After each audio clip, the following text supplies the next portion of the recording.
जिसको जाना गए जन्नत, जिसको जाना गए जन्नत, माँ का पागो दबाना ये ऐलान नबी है, ये फरमान नबी है, ये ऐलान नबी। नहमदुहु व नुसल्ली अला रसूलिहिल करीम, अम्मा बाद, अऊज़ु बिल्लाहि मिनश शैतानिर रजीम, बिस्मिल्लाहिर रहमानिर रहीम। क़ाल अल्लाहु तबारक व तआला फ़िल क़ुरआनिल मजीद वल फ़ुरक़ानिल हमीद, ला तक़रबुज़ ज़िना, सदक़ल्लाहुल अज़ीम व सदक़ रसूलुन नबिय्युल अमीनुल मकीनुल करीम, व नहनु अला ज़ालिका लमिनश शाहिदीन व शाकिरीन, वल्हम्दुलिल्लाहि रब्बिल आलमीन। प्यारे आका अलैहिस्सलातु वस्सलाम के दीवानों और सय्यदा फातिमा ज़हरा के करीजों, अल्लाह रब्बुल इज़्ज़त कुरान पाक में इरशाद फरमाता है, ला तक़रबुज़ ज़िना, यानी ज़िना के करीब भी न जाओ। ये इतना बड़ा जुर्म है कि अल्लाह तबारक व तआला ने इसके करीब भी जाने से मना फरमाया। हदीस शरीफ में ज़िना की किस्में बयान की गई है। हदीस शरीफ में आता है, ज़िना आइनैन नज़र, यानी आँखों का ज़िना देखना है, दिल का ज़िना गलत ख्वाहिशात करना है, हाथों का ज़िना गलत इरादे से छूना है, कदमों का ज़िना गलत इरादे से गलत जगह पर जाना है। इसी तरह से हर एक के लिए अलग अलग बयान फरमाया। एक बच्ची ऐसी के उसके हाथ पर हर वक्त लर्ज़ा तारी होता, उसके हाथ हर वक्त कांपते ही रहते, इलाज के लिए परेशान, लेकिन कोई इलाज कारीगर साबित नहीं होती। मैं ये बातें इज्जत के लिए बता रही ताकि आपके दिल में खुदा का खौफ पैदा। माअल्लाह, किसी के बुराई को जाहिर करना मेरा मकसद नहीं। जब उनसे पूछा गया तो उन्होंने एक ही वजह बतलाई कि हमने अपने हाथों से ये गंदे काम करना शुरू किया। आज इब्लीस फिर से तुम्हारे इर्द गिर्द मंडला रहा है, तुम्हारा जवानों को तबाह और बर्बाद कर रहा है। उसमें औरतों का नंगा नाच दिखाया जाता है, जिससे नौजवान गुनाहों की तरफ माइल होते हैं। ये तो कोई ऐसी फिल्म बनाते ही नहीं जिसमें औरतों ने पूरे कपड़े पहने हैं, क्योंकि ऐसे फिल्में मार्केट में चलेंगी। जितनी ज्यादा फहश गलत और नंगापन होगा, वह फिल्म उतनी ही ज्यादा हिट होगी और उसको देखने के लिए लोग भेड़िए की तरह मरते। क्या अल्लाह ताला ने तुम्हें इसीलिए पैदा किया है, या इसी का हुक्म दिया है कि तुम बीच रास्ते पर खड़े रहो और हर आने जाने वाला पर नजर रखो? कि अल्लाह ताला ने तुम्हें आंखें इसीलिए दी कि उसी के जमीन में होते हुए अपने रब के खिलाफ बगावत करो, गुनाह करो। मेरे रब को तुम चैलेंज करते हो कि देख मौला, तेरी दी हुई आंखें हैं और मैं कहाँ इस्तेमाल कर रही। मेरे कौम के नौजवानों, अपनी आंखों को गलत देखने में ना लेना। क्या मालूम के ये फहश गलत और नंगापन देखते ही देखते तुम्हारी मौत आ गई तो तुम अपने रब को क्या करोगे? मुआज़्ज़िज़ सामीन और सामियात, आज मेरा यही मैसेज था कि बच्चे, जवान, मर्द, औरत हर एक अपने आप को इन बुराइयों से बचाए। और बचने का एक ही रास्ता है कि जब भी इस तरह का माहौल आए तो ख्याल कर लेना कि मौला मुझे देख रहा है और मैं अपने रब के सामने एक गंदे काम कैसे करूं। और अगर एक दफा बच गए तो तुम जिस पर भी एक नजर कर लोगे, अल्लाह तबारक व तआला उन्हें भी तुम्हारी नजर को तौबा की तौफीक अता फरमाएगा। आमीन व आखिर दावाना अल्हम्दुलिल्लाहि रब्बिल आलमीन। अस्सलामु अलैकुम व रहमतुल्लाह। प्यारे आका सल्लल्लाहु अलैहि वसल्लम इस हदीस शरीफ में इरशाद फरमाया है कि बेलाशुबा हया और ईमान दोनों साथी, जब इनमें से एक उठाया जाता है तो दूसरा भी उठाया जाता है। मतलब ये है कि हया मोमिन बंदों और बंदियों की खासियत है, जो कौम में हुजूर अक़दस सल्लल्लाहु अलैहि वसल्लम की तालीम से दूर है, उनको हया और शर्म से दूर दूर का भी वास्ता नहीं। हया और ईमान दोनों लाज़िम व मंजूम है, या तो दोनों रहेंगी या तो दोनों रुखसत हो जाएंगे। आज मुसलमानों में बेहयाई और बेशर्मी के अजीबोगरीब मनासिर दिखने में आ रहे हैं और उनके नतीजे में तरह तरह की खुराफात मुसलमानों में दर आई। दिनों में मजहब से दूरी आ गई, अखलाक व तहजीब से आरी हो गई। अब बताए ये तमाम खसलतें कुफ्र में नहीं। क्या बेहया और बेशरम मोमिन हो सकता है? क्या तहजीब व अखलाक से आरी होना मुसलमानों की सिफत है? क्या बेदीनी व बदकिरदारी कलाम मोमिन व मोमिना की अलामत है? ये तमाम चीजें अखलाक के रज़ीला, सिफाते ज़मीमा, कुफ़ार की अलामत है, मुशरिकीन की अलामत है। और इन सब का कौन सा बुनियाद बेहया और बेशर्मी है, जो कुफ़ार की अलामत है। ये तमाम गंदे खसीलते अहले कुफ्र में देखा देखी मुसलमानों में ये रवाज पा गई। इस तरह की आदत के हामिल मुसलमान कामिल मुसलमान नहीं हो सकते।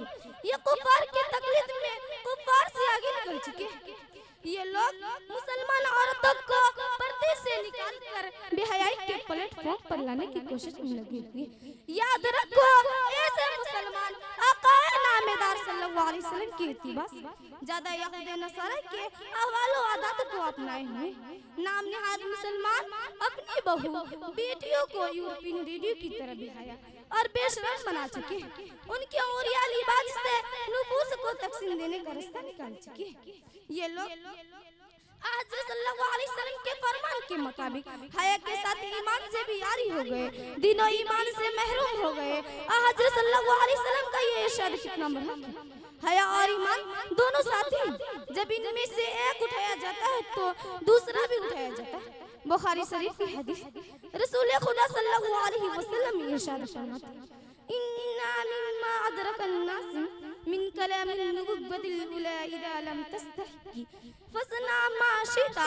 गुज़िश्ता अंबिया साबिकीन की जो बातें नकल होती चली आ रही, उनमें एक ये भी है कि जब हया खत्म हो जाए तो जो चाहे कर ले।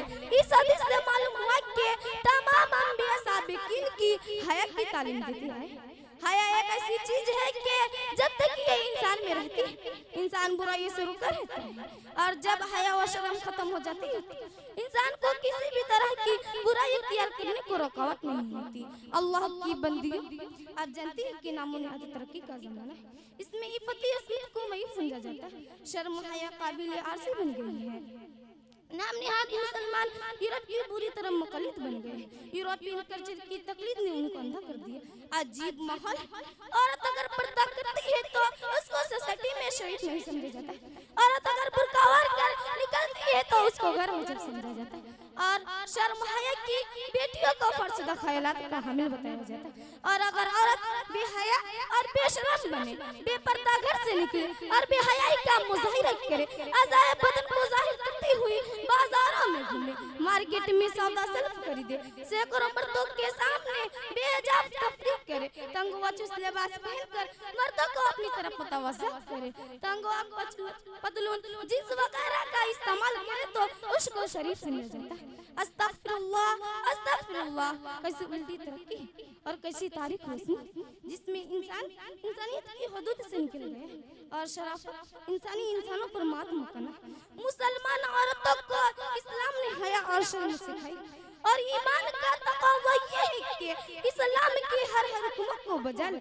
जो चीजें शरीयत के तालीम के खिलाफ है उनसे परहेज करे, अपने बच्चे और बच्चियों को हया और शर्म की तालीम दे। अल्लाह जल्ला शानुहु हर किस्म की गुमराही और बेदीनी और बेहयाई से तमाम मुसलमान को महफूज रखे। आमीन या रब्बल आलमीन। अस्सलामु अलैकुम।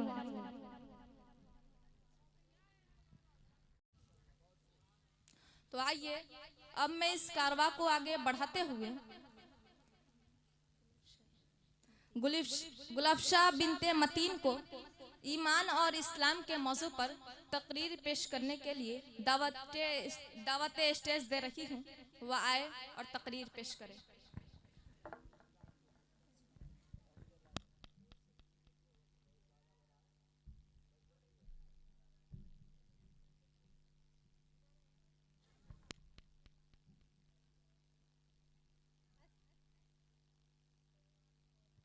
अस्सलामु अलैकुम व रहमतुल्लाहि व बरकातुहू। अल्हम्दुलिल्लाहि रब्बिल आलमीन वस्सलातु वस्सलाम अला रसूलिहिल करीम। अम्मा बाद फ़क़द क़ाल अल्लाहु तआला या अय्युहल्लज़ीना आमनू बिरदराने इस्लाम, हम रब मुसलमान हैं, इस पर हमें फ़ख्र है, इसका हमें शिद्दत से एहसास रहता है कि हमें लोग मुस्लिम समझे। यही वजह है कि हमें किसी को जब कोई काफिर कहते हैं तो हम उसे गाली तस्वर करते हैं, इस पर चढ़ जाते हैं। इसीलिए हमारे लिए यह जरूरी होता है कि हम सच्चे व पक्का मुसलमान बनें। इंसान जिस लक़ब से पुकारा जाता है उसमें अगर वो माहिर ना हो तो लोग उसे अच्छी निगाह से नहीं देखते और ना उसे अच्छी निगाह से देखना चाहिए। अच्छा व पक्का मुसलमान बनने के लिए सबसे पहले यह जरूरी है है कि हम जाने इस्लाम क्या है, क्योंकि हम जब तक ना जानेंगे इस्लाम क्या है उस वक्त तक उस पर अमल कैसे करेंगे।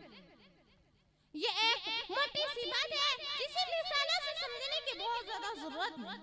फिर भी उस वक्त के लिए यूं समझे कि एक आदमी दरअसल तदरीस का काम करना चाहता है तो उसके लिए पता जानना जरूरी है कि कौन मसला कैसे पढ़ा जाता, कौन मसला कैसे समझाया जाता, कौन नजरिए को किस तरह दिमागों में बैठाया जाता। जिस तरह किसी मजमून, किसी मसला, किसी नजरिए को समझाने के लिए ये जरूरी होता है कि उसे खुद जाना जाए इस्लाम क्या है, और साथ ही उसे ये भी जाना जाए कि उस पर खुद कैसे अमल की जाए और दूसरे से कराया जाए।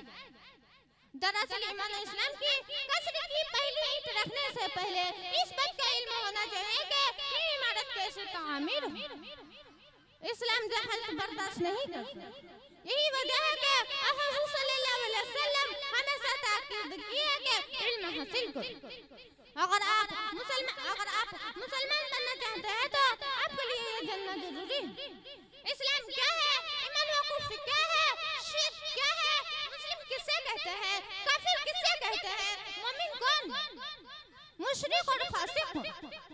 अगर आपने इन बातों का इल्म हासिल नहीं किया तो जाहिर आप कैसे मुसलमान रह सकते हैं। हम मुसलमान हैं, अल्लाह के एक बंदा खुद समझते हैं कि अल्लाह ताला का बहुत बड़ा एहसान ये है कि उसने हमें मुसलमान बनाया। अल्लाह ताला ने दीन इस्लाम को नेमत बनाया है। अल्लाह का लाख लाख शुक्र है कि उसने हमें ऐसे घराने में पैदा किया, ऐसे माहौल में फरमाए, ऐसे लोग दिया जिन्होंने हमें आँख खोलते ही दीन इस्लाम की तरफ रहनुमाई। आप जरा तसव्वुर फरमाए, आप किसी यहूदी, किसी ईसाई या किसी गैर मुस्लिम खानदान में पैदा होता तो हो सकता है माहौल आखिरत आपको तारीकी से निकलने ना दे, और आप कुछ और होते, हो सकता है कि आप यहूदी होते, ईसाई होते, ये भी हो सकता है कि आपका किसी मजहब से कोई सरोकार नहीं है। मुस्लिम होने के लिए दो चीजें जरूरी। जब आप अपने को मुसलमान कहते हैं तो उसका मतलब ये हुआ कि आप उस बात का इकरार करते हैं और आप जो कुछ जुबान से कहते हैं उस पर यकीन भी रखते हैं, उसका दिल से इकरार करते हैं, और इसी तरह आप उस पर अमल भी करेंगे। अब अगर आपने जुबान से इकरार किया और उस पर अमल न किया तो वो उस बात का सबूत होगा कि आपका जुबानी इकरार पूरी तरह सही नहीं। आप कहते हैं कि हम सिर्फ अल्लाह ही की इबादत करेंगे, मगर जब आप किसी कब्र के सामने हाथ बांध कर खड़े होते हैं तो वहाँ रुकू व सजदे करने लगते हैं, तो आपका ये दावा बिल्कुल बातिल है कि आप सिर्फ अल्लाह ही की इबादत करते हैं। दरअसल आपका अमल इस बात का सबूत होगा कि आपका ज़बानी इकरार कहाँ तक आपकी दिल की आवाज़। मोटी सी बात है कि इंसान से कहा जाए साफ साफ, अगर उसके दिल में सांप का खौफ है तो वो उससे बचने की जरूर कोशिश करे। अगर किसी इंसान को बता दिया जाए ये चीज जहर है, उसे खाने के बाद जिंदा रहना मुश्किल, इंसान को अगर उस बात पर यकीन हो जाए कि जहर खाने के बाद मौत वाकई हो सकती है तो वो यकीनन जहर नहीं खाएगा। आपसे कहा ये तो दुनिया वाले चीजों का नुकसान, मगर खुदा और उसके रसूल जब ये कहते हैं कि शुद्ध न खाओ, झूठ न बोलो, और आप शुद्ध भी खाते हैं, झूठ भी बोलते हैं, तो ये मालूम हुआ कि आपके ईमान में कहीं न कहीं कमजोरी यकीनन। आपसे कहा जाता है कि आप 5 वक्त की नमाज अदा करें, साहिब निसाब हो तो ज़कात दे, ताकत रखते हैं तो रोज़ा रखें। आपको नमाज पढ़ने से कोई रोकने वाला नहीं, मगर आप नमाज नहीं पढ़ते। ज़कात अदा करने में आपका कोई हर्ज नहीं है, मगर आप अदा नहीं करते। रोज़ा रखने में आपको किसी ने इनकार नहीं की, बल्कि गैर मुस्लिम भी उसे अच्छी निगाह से देखते हैं, मगर आप चुप कर गैर मुस्लिम होटलों में खाते पीते हो, बल्कि आप मुस्लिम होटलों भी खुले रहते हैं। आपसे कहा जाता है कि आप अपने पड़ोसियों का हक अदा करें, चाहे वो मुस्लिम हो या गैर मुस्लिम, अपने रिश्तेदारों, साथी और बड़ों छोटों का ख्याल करें। आप कतरे रमी करने में अपना भलाई समझते, ऐसी हालत में आपको ज़बानी इकरार क्या एतबार है। मैंने खुतबे में जो आयत पढ़ी है इसमें उस बात का इशारा किया गया है कि ऐ ईमान वालों ईमान लाओ, यानी ऐ मन को दयादारो, ऐ मुस्लिम कहलाने वालों, ऐ मोमिन का इकरार करने वालों, तुम्हारा ईमान जब भी मुतबर होगा के साथ हूँ और तुम्हारा अमल इसकी गवाही है।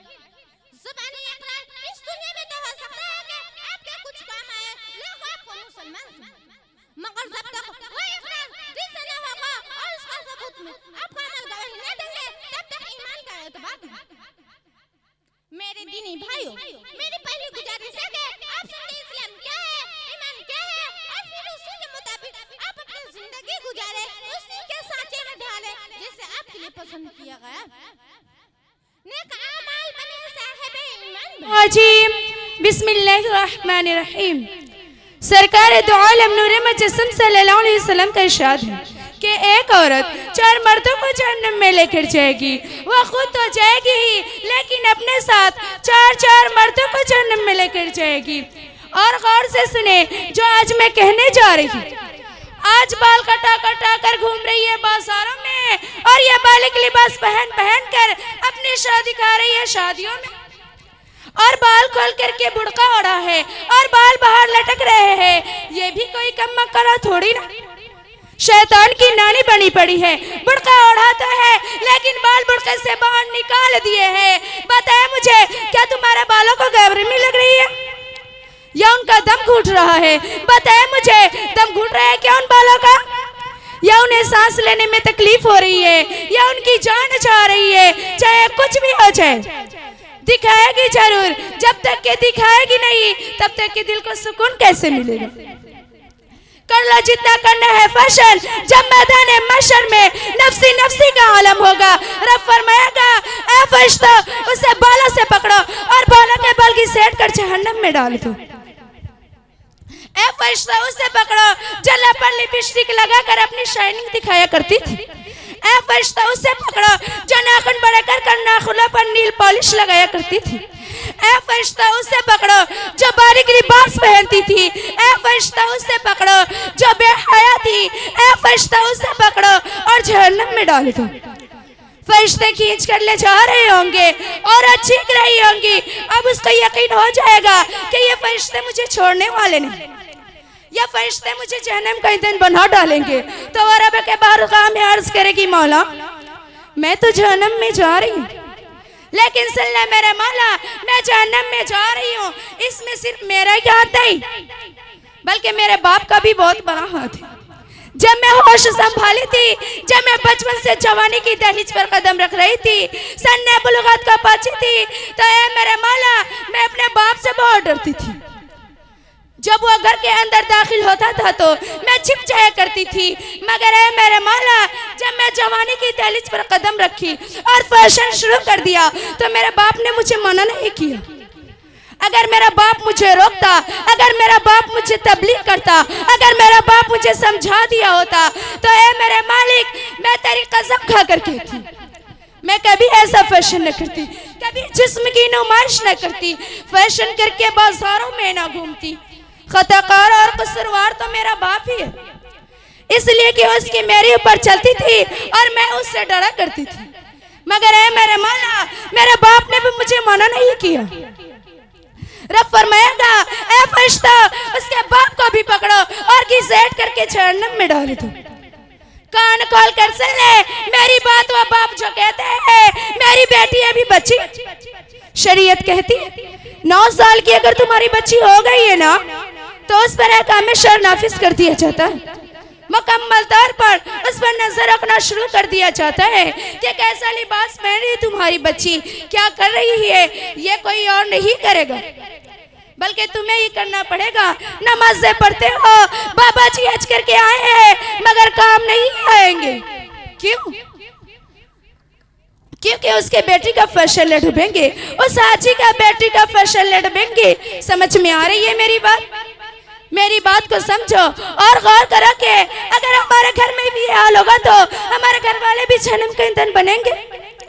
लोग कहते हैं उल्मा तो बच जाएंगे, लेकिन सच तो यह है, कितने भी बड़े आलिम हो, कितने भी बड़े मौलाना हो, कितने भी बड़े मुफ्ती हो, अगर घर में ये हाल होगा तो वो भी जहन्नम का ईंधन बनेंगे और उन्हें जहन्नम में जाने से कोई नहीं रोक सकता। फिर उसके बाद औरत कहेगी, मौला बाप तो था ही, जब मैं जवान हो गई, शबाब का पहुंच चुकी तो मेरा बाप बूढ़ा हो गया था। मैं अपने बाप से नहीं डरती थी।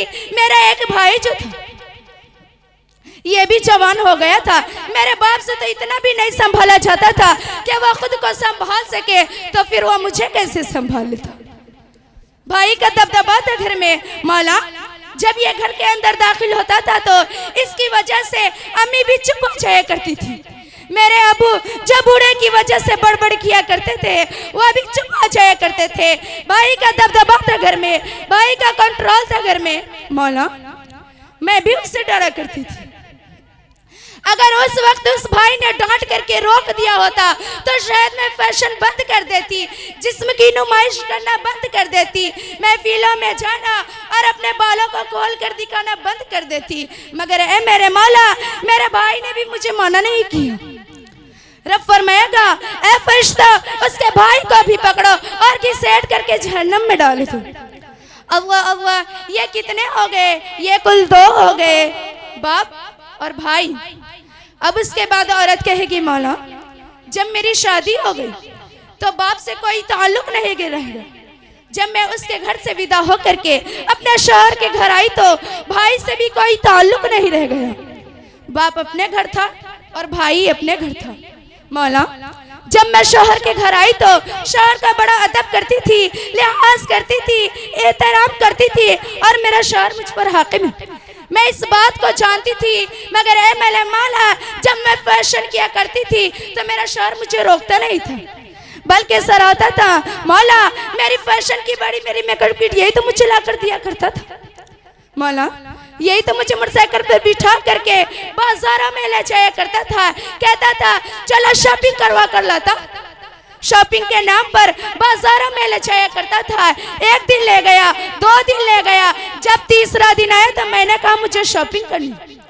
मैंने शॉपिंग की डिमांड कर दी। उसने कहा मेरे पास टाइम नहीं है, खुद ही चली जाए। फिर मैं शॉपिंग में तन्हा जाने लगी। आज बाजारों में देखो तो बुड़का ही बुड़का नजर आता है, सारा बाजार काला काला नजर आता है। क्यों? क्योंकि औरतें ही औरतें होती हैं। आज बाजारों में औरतों का इतना दबदबा है कि मर्द जाते हुए डरते। समझ में आ रही है मेरी बात? कहाँ है यह शॉपिंग करने भेज दिया है, ढील दे दिया है, खुला छोड़ दिया।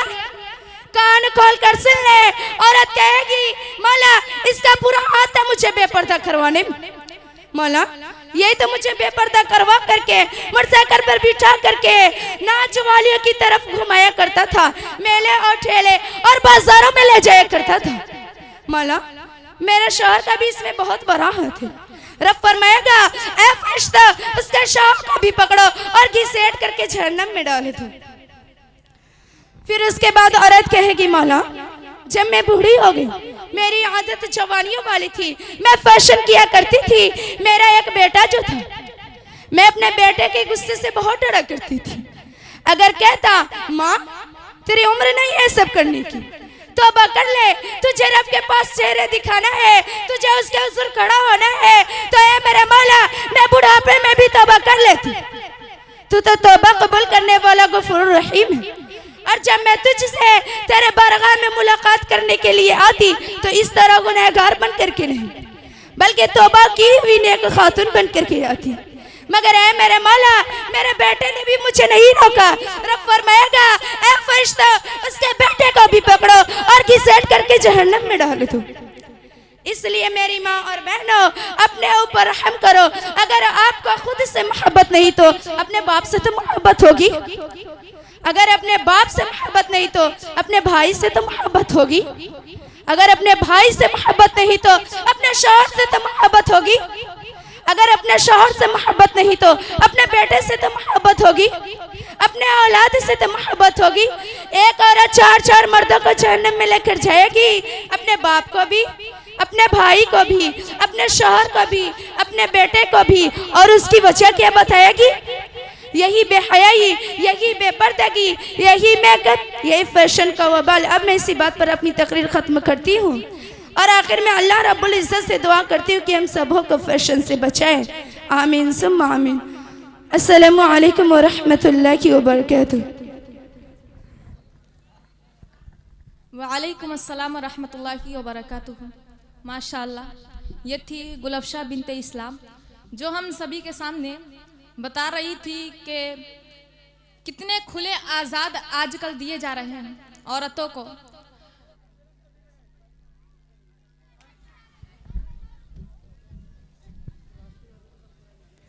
अस्सलामु अलैकुम व रहमतुल्लाहि व बरकातुहू। नहमदुहु व नसल्ली अला रसूलिहिल करीम, अम्मा बाद। अऊज़ु बिल्लाहि मिनश शैतानिर रजीम, बिस्मिल्लाहिर रहमानिर रहीम। नूरे हक समय इलाही को बुझा सकता है कौन? नूरे हक समय इलाही को बुझा सकता है कौन? जिसका हामी हो खुदा उसे मिटा सकता है कौन? मोहतरम दोस्तों और मेरी प्यारी माँ और बहनों, आज के इस महफिल में मेरा मौज़ूए सुखन व बिदात व खुराफात है, जिनमें दौर हाज़िरी के मुसलमान मुब्तला है। रब अज़्ज़ुल्लाह ने कुरान मुक़द्दस में इरशाद फरमाया है, बेलाशुबा अल्लाह पाक नहीं बख्शेगा इस बात को उसके खुदाई में किसी दूसरे को शरीक और करार दिया जाए, और शिर्क के मासूम गुनाहों को बख्श देगा जिसके लिए चाहेगा। और जो शख्स खुदा के खुदाई में किसी दूसरे को शरीक करता है तो वो तो और की गुमराही में जा पड़ा। और मोहम्मद मुस्तफ़ा सल्लल्लाहु अलैहि वसल्लम अपने प्यारे ज़ुबान से इरशाद फरमाते हैं कि जिसने हमारे दीन और मजहब में दिन से हटकर कोई बात पैदा की तो वो मरदूद और नाकाबिले कबूल है। निसरवरे कायनात मोहम्मद मुस्तफ़ा सल्लल्लाहु अलैहि वसल्लम ने अपनी उम्मत को ये पैगाम सुना दिया कि फौशात के वक्त जिसने हमारी सुन्नत को मजबूती से थाम लिया तो उसके लिए बशरत और खुशखबरी है कि वो 100 शहीदों का अजर हासिल करेगा। मेरी प्यारी माँ और बहनों, मैं हैरान व परेशान हूँ कि किस बिदअत समाज में फैली हुई शिर्क व बिदअत व खुराफात को तज करो या अमल शिरकिया पर रोशनी डालो। मुझे कुछ समझ में नहीं आता कि शेरू दास्ता कैसे एक तरफ नबी पाक सल्लल्लाहु अलैहि वसल्लम अलिमुल गैब और मुख्तार कुल तस्वूर किया जाता है, तो दूसरी तरफ हम सब की मां सिद्दीक़ रज़ियल्लाहु अन्हु के सान में गुस्ताखी हो रही, तो कहीं बिदअत को फरोग देकर मुसलमान की अकायद पर नापाक हमला हो रही। मेरी प्यारी माँ और बहनों, आज का इंसान शिर्क व बिदअत के दलदल में फंसा हुआ है। वो पेशानी जो सिर्फ और सिर्फ खुदा के सामने झुकती थी, गैरुल्लाह के सामने सजदा करना भी रज़ा और शिर्क गिरफ्तार। मुश्किल के वक्त पीरों पैगंबरों इमामों शहीदों और फरिश्तों और परियों को पुकारा जाता है, उनसे मुरादें मांगी जाती है। औलाद का सवाल होता है, उनके लिए नाज़राना पेश किया जाता है। बला और मुसीबत को टालने के लिए अपने बेटों को उनकी तरफ मंसूब किया जाता है। कोई अब्दुल नबी नाम रखता है, कोई अली बख्श नाम रखता है, कोई हुसैन बख्श नाम रखता है, कोई पीर बख्श नाम रखता है, कोई मुराद बख्श नाम रखता है, कोई शरार बख्श नाम रखता है। मेरी प्यारी माँ और बहनों, कहा जाता है उनका पुकारना अल्लाह का पुकारना है, उनके पुकारने से खुदा का कुर्ब हासिल होता है। कहा जाता है उनसे मदद मांगना अल्लाह से मदद मांगना है, उनसे मिलना खुदा से मिलना है। कहा जाता है वो अल्लाह के प्यारे हैं, अल्लाह के दरबार में हमारी सिफारिश व अफसोस। अफसोस, सदा अफसोस कि अल्लाह बेनियाज है और तुम सब के सब उसके मोहताज हो। पीर व पैगंबर खुदा के मोहताज है, नबी और रसूल खुदा के मोहताज है, चांद सूरज सितारे खुदा के मोहताज है, शेर व बाबा खुदा के मोहताज, दुनिया की हर एक चीज खुदा की मोहताज है। किसी ने क्या ही खूब कहा है कि खुदा फरमा चुका है कुरान के अंदर, के खुदा फरमा चुका है कुरान के अंदर, मेरा मोहताज है पीर व पैगंबर, नहीं ताकत सिवा मेरे किसी में, के नहीं ताकत सिवा मेरे किसी में, कि काम आ जाऊं तुम्हारे बेवसी में। अगर कुरान को सच जानते हो, कि अगर कुरान को सच जानते हो तो फिर मन्नतें क्यों मांगते हो? तुम्हें ये दौर बदल किसने सिखाया? मोहम्मद ने कहा है, ये बताओ। रसूल खुदा सल्लल्लाहु अलैहि वसल्लम के बारे में तस्वीर किया जाता था कि वो हर जगह हाजिर व नाजिर। हम वक्त की हर चीज की खबर रखना अजीब बात है। क्या अकीदा जो कुरान व हदीस के बिल्कुल मुखालिफ है। याद रखो कि वो हर जगह हाजिर व नाजिर रहता है। हम वक्त की हर चीज की खबर रखना, दूर हो या करीब, अंधेरे में हो उजालों में, आसमानों पर हो या पहाड़ की चोटियों पर। दोस्तों, ये सब अल्लाह की शान है। मारना, जिलाना, रोजी तंगी में दशाएं पैदा करना, तंदुरुस्त करना, बीमार करना, मुरादें पूरी करना, बलाएं डालना, ये सब अल्लाह की शान है। बुजुर्गानी माजरा पर हर साल मुतमईन तारीख में अरसा होता था, जश्न मनाया जाता था, कव्वालियां होती थी, गाना बजाना होता था, दिन और मजहब और शरीयत के साथ खिलवाड़ होता था। हालांकि हम सबके आका सल्लल्लाहु अलैहि वसल्लम ने फरमा दिया कि मेरे कब्रों को जश्न मत मनाओ, कि मेरे कब्रों को जश्न मत मनाओ। अल्लाह के लाडले और महबूब पैगंबर से ज्यादा मुताबर किसकी कब्र हो सकती? जब आप सल्लल्लाहु अलैहि वसल्लम को अपने कब्र पर जश्न मनाने से मना फरमाया है, तो फैसला कीजिए कि दूसरों का कब्र पर जश्न कैसे मनाया जा सकता है। अल्लाह और उसके रसूल ने तो कब्र और ईद और जश्न मनाने से मना फरमाया, मगर हमारी हालत यही है कि शरीयत और मुखालफत करते, माजराओं पर इस तरह जमा होते हैं जैसे ईद के लिए जमा होते हैं। मर्द व औरत समझ लेते हैं कि बेहाई, बेशर्मी, बेगैरत उन पर रोती। वालिया शहीदों के कब्रों के साथ अजीम मामला होता है। उनके कब्रों को सजदा गवाह बनाया जाता है, उनका तवाफ किया जाता है, उनका आगिर्द मनाया जाता है, उन पर चिराग जलाई जाती है, उन पर मोमबत्तियां जलाई जाती है। अहमद कुबरी की गाय और शेख कारी जियानी का बकरा नाम रखा जाता है। गुनाहों का बाजार में गर्म होता है। हालांकि हम सबके आका सल्लल्लाहु अलैहि वसल्लम ने फरमा दिया कि खबरदार कब्रों को सजदा गवाह मत बनाओ, मैं तुम्हें उससे रोकता हूं। माजराओं को पुख्ता बना दिया जाए, उन पर गुंबद वगैरह तामीर की जाती। मेरी प्यारी माँ और बहनों, एक नहीं सैकड़ों हजारों बिदअत व खुराफात में हम मुब्तला हैं। 30 दशहरे 40वें मनाए जाते हैं। हर साल माह उस्तानी की 11वें तारीख में अब्दुल कारी जियानी के नाम पर यौमुल वफात मनाया जाता है। घरों और मस्जिदों में अहले तमाम खुशियां मनाया जाता है। याद रखो, यौमुल वफात की खुशियां मनाना मोहब्बत की अलामत नहीं बल्कि दलील है। अहले सवाब के खातिर जो खाना तैयार किया जाता है, उन पर पुख्ता क़वानीन होती है। जबकि हम सबके सरकार दो जहां सल्लल्लाहु अलैहि वसल्लम ने ताबईन ताबा में सालीन कहे तो इसका वजूद मिलता नहीं। मेरी प्यारी माँ और बहनों, मैयत को दफन करने के बाद कब्र पर अजान दी जाती है। मुअज्जिन पुकारता है, अशहदु अन्ना मुहम्मदुर रसूलुल्लाह, अशहदु अन्ना मुहम्मदुर रसूलुल्लाह। कहता है, अंगूठियों को चूमकर होठों पर रखा जाता है। मेरी प्यारी माँ और बहनों, मैं आपसे पूछती हूँ, क्या सहाबा कराम ने आप सल्लल्लाहु अलैहि वसल्लम को आलिमुल गैब जाना? क्या सहाबा कराम ने आपको हर जगह व हाजिर व नाजिर समझा? क्या सहाबा कराम ने आप सल्लल्लाहु अलैहि वसल्लम को मुख्तार कुल माना? क्या सहाबा कराम ने गाना बजाना ढोंग रचाया? क्या सहाबा कराम ने गैरुल्लाह से मुरादें मांगी? नहीं, हरगिज़ नहीं। मेरी प्यारी माँ और बहनों, गस के वो सब कुछ जिसे तारीख महसूस कर नहीं सकती। मेरी प्यारी माँ और बहनों, अगर हम चाहेंगे दुनियावी के साथ हमारी आखिरत सवर जाए, अल्लाह का रसूल हमसे राजी हो जाए, तो उसके बताए हुए तरीकों पर चलना होगा। आप सल्लल्लाहु अलैहि वसल्लम को बात को दिल व जान से मानना पड़ेगा, इसलिए कि पैगंबर के खिलाफ जो रास्ता है वो ज़लालत और गुमराही का रास्ता है। वो जन्नत का नहीं बल्कि जहन्नम का रास्ता।